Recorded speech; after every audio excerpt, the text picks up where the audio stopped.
দিন যত যাচ্ছে মানুষ ততই কিন্তু আধুনিক যন্ত্রপাতি, আধুনিক চাষাবাদ, আধুনিক কলা কৌশল নিয়ে এগিয়ে যাচ্ছে। তারই ধারাবাহিকতায় আপনারা এখানে দেখতে পাচ্ছেন যে এই যে মালচিং পেপার, টমেটো ক্ষেত, এ পাশে ওই যে দেখুন বেগুন ক্ষেত, এখানে এই মালচিং পেপার ব্যবহার করা হয়েছে। এই মালচিং পেপারটা ব্যবহার করা হচ্ছে মূলত ঘাস থেকে, আগাছা থেকে ফসলকে রক্ষা করার জন্য।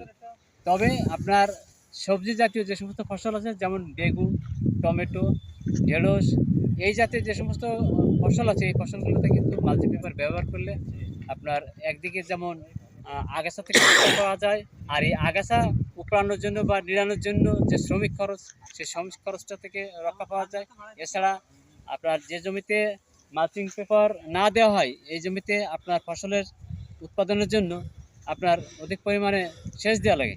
কিন্তু মালচিং পেপার দিলে হয় কি, আপনার মালচিং পেপারটা দেওয়ার ফলে মালচিং পেপারের যে ছায়া থাকে, এই ছায়ার কারণে মাটিতে রসটা ধরে রাখে, যার কারণে যে জায়গায় 5টা থেকে 6টা সেচ লাগতো সেখানে হয়তো 2টা থেকে 3টা সেচ দিলেই হবে।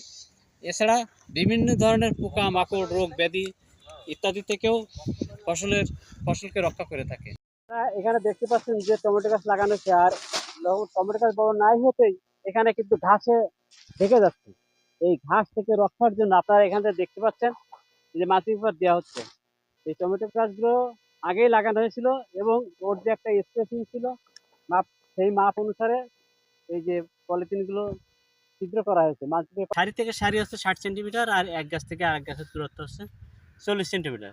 এখন এই জায়গায় মালচিং পেপার জমিতে যখন দেওয়া হয়, তখন হয় চারা লাগানোর পূর্বে মালচিং পেপার দিয়ে তারপর ছিদ্র করতে হয়। তা না হলে যদি চারা লাগানো হয়ে যায়, তাহলে কিন্তু আপনারা এই যে মাপটা দেখলেন, এই মাপটা বাইরের থেকে 60 এবং 40 সেন্টিমিটার দূরে দূরে ছিদ্র করে নিয়ে যে মালচিং পেপার ছিদ্র করার যে যন্ত্রটা দেখতে পাচ্ছেন, এই যে যন্ত্রটা এভাবে চাপ দিলে এই মালচিং পেপার ছিদ্র হয়ে যায়, আর অতিরিক্ত জায়গা ছিঁড়ে যায় না।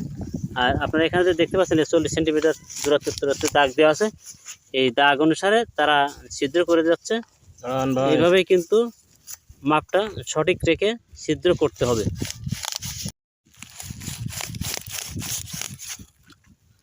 ছিদ্র করা আছে, এরপর আপনারা দেখুন একটা একটা করে এই যে গাছগুলো বের করে দেওয়া হচ্ছে।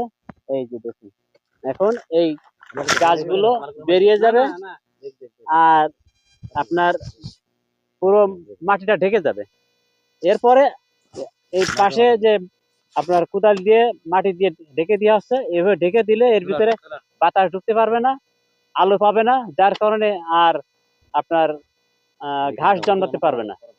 এটা একটা চমৎকার পদ্ধতি।